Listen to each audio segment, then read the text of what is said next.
Hey guys, so while I'm working in my Sienna waiting for the epoxy to dry on my cardboard build, I had some time to test out some new stuff on my next build.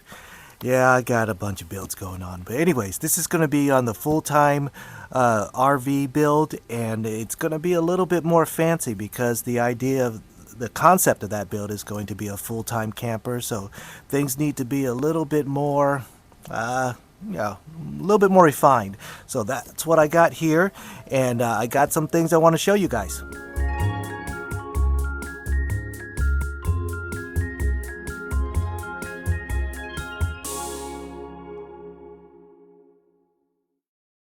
Okay, first up is this new water sprayer, and if you saw my old Sunjo, so here's my old Sunjo sprayer, and it actually worked great. I have no issues with it, and I could actually use this in the same way I'm going to use the new one. But the problem is that this model has been discontinued, so people have been asking about it, and I feel bad that there's no link that's valid anymore because they don't make this anymore. It's only a 4-volt, so it is an older model, but I mean it's worked out great. But let me show you. So this guy I bought at Lowe's, and it's a 24-volt, so it's much more powerful. It is a more modern sprayer, but you will see, oops,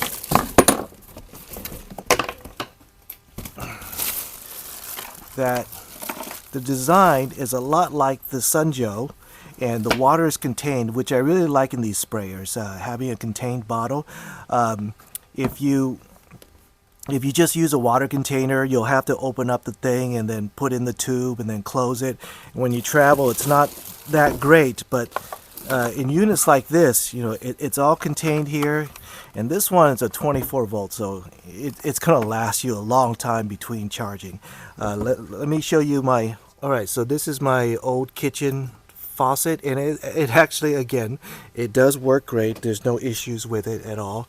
Well, I shouldn't say no issues at all, but it does work great. So here's the tube, and it goes down into my water container, which I have to open and close, so you know I can't drive with it open while the water's full. So I mean that's the issue. It is a minor inconvenience when you do that, but it is actually a very cheap and effective system, and it has worked out very well in my plastic sink. So that leads me to my next item over here.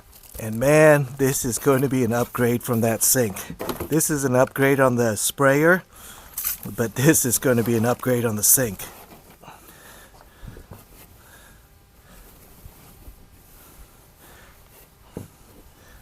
All right, look at this sink. It is a really nice a really nice RV sink. It's recessed, and it has the faucet stuff right here and the big old drain. I'll leave a link in the description for this and this, of course. So this sink is made by Torva RV. I think that's how you pronounce it. I'll leave a link in the description for it. You could buy this on Amazon. This one I got at Lowe's because it's on sale, but there's like a Ryobi version of this too, something very similar that you could buy on Amazon. It's a comparable price, but again, I got this one on sale for around $80 at the Lowe's, and that's why I got this instead of the Ryobi, because it was cheaper. But let me show you how these faucets go in. Okay, so you can look at the hardware. It's quality hardware. This is not like my plastic tub sink. This is quite a few steps above, and you can see the finish. It's really nice. So I'm really excited to try this on the new build. But this will be the water control, where you can turn it on and off like that. And this is the faucet itself, where it's going to sit in down there, and you're going to be able to open and close. How cool is that? So that goes like that, and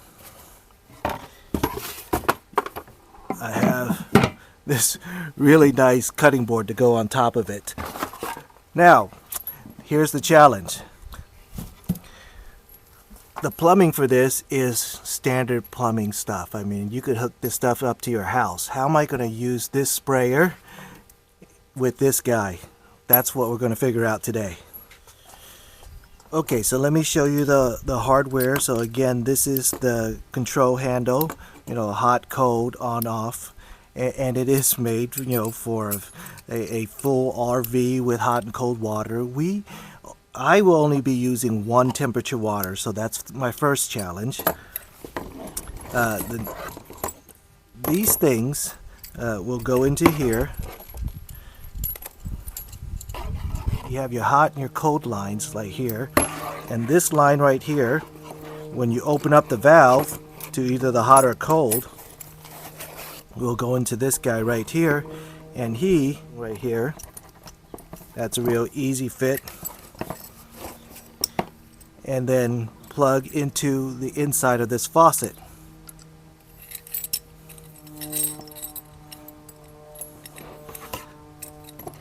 So you can see when you open up this valve, water will come out of this faucet.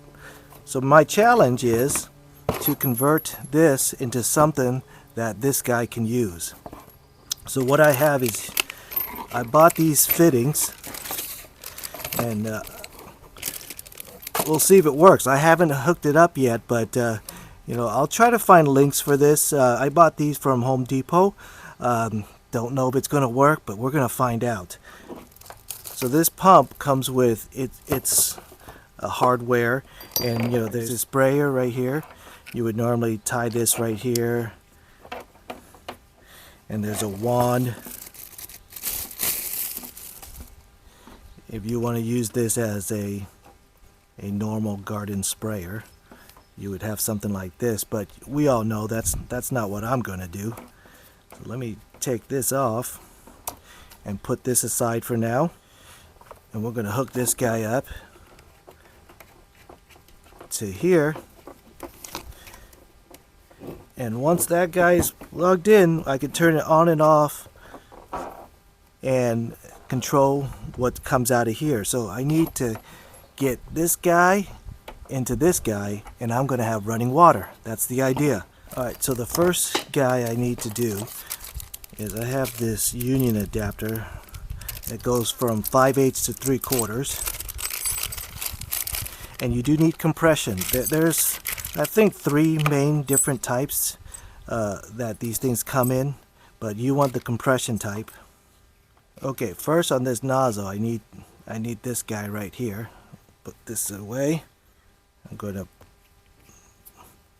connect this guy together, and going back to that union joint, we're going to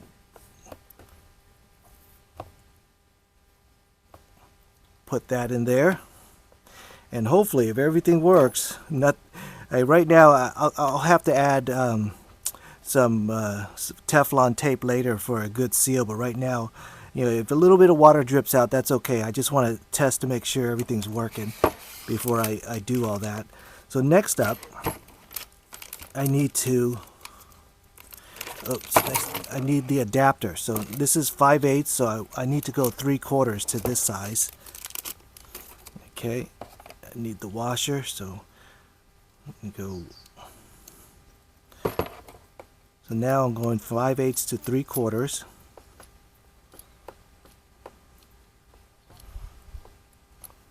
Alright, so there's already a washer in this guy. So now I need a T, because there's 2 of these guys, and I just have 1 water temperature. And I want to have the possibility of future hot water, cold water options, but just not for right now. And inside this pack is a T, which is going to be important, because I just want one water source instead of 2 going into both.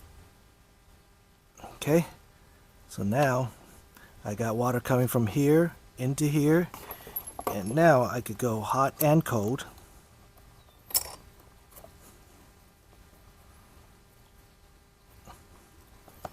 Okay, and it looks like that. So from here, let's turn this off. And I have the water faucet here. But I'm going to take this out just for the test. Okay, so water comes out that tube. I'm good. So let's get some water in this tank and give it a shot. All right, let's put in the battery. Okay, so let's... Okay, so you can hear the pump priming. Oops. And it's running. You can... Oops. You can see it's leaking because, again, I didn't put on the Teflon tape yet. Okay, already I could see a problem with my design is that these threads are much deeper than this thread right here. So I'm probably going to have to do a lot of tape to get this not to leak. So you can see the depth of this one, and this thread is not as deep. So let's put on some Teflon tape so it doesn't leak out. Again, I've never done this before, so you guys are learning with me. Since I can't get that compression at the end in the washer, I'm going to put more Teflon tape than I normally would. Because I want the threads to be what makes it watertight. Normally there's that rubber washer that'll assist in that. So let's see if that's enough.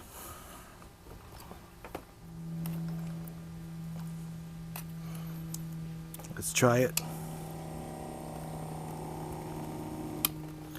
It's still leaking. It's better, but still leaking.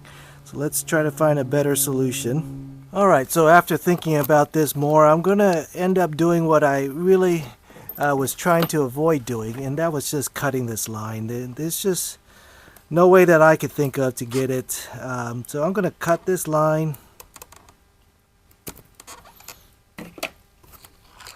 And then from there, it'll go through the 5/8, but the problem is getting it into this big sucker right here. So that's going to be a bit of a challenge. Alright, so this tube is definitely not the right size for this, but I'm going to try to heat it up and force my way in.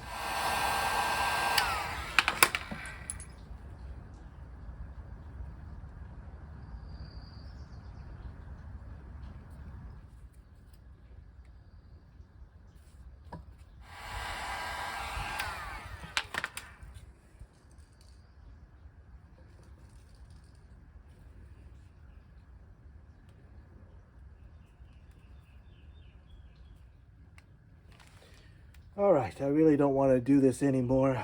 I already cut both my fingers on the edge of this.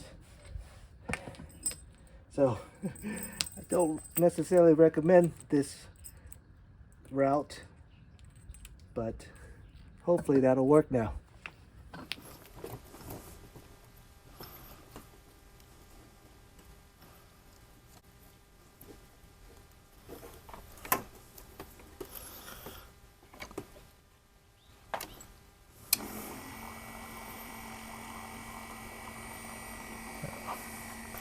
Alright,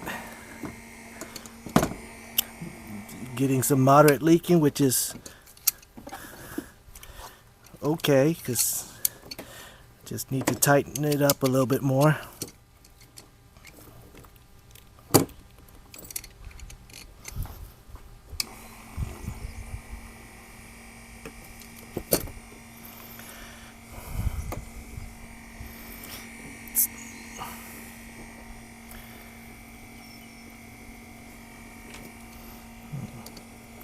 It's leaking at the joints.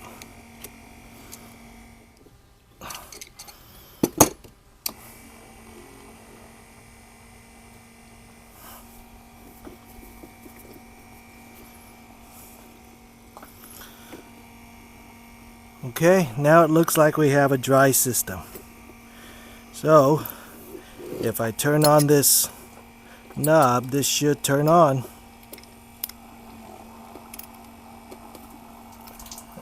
There I have my running water.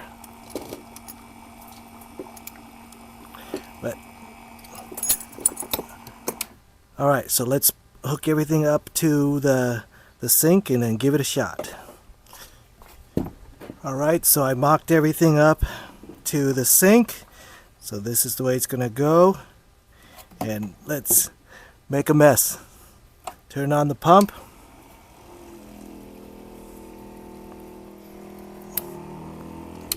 Oops, I forgot to plug it in. Okay, now it's tied in.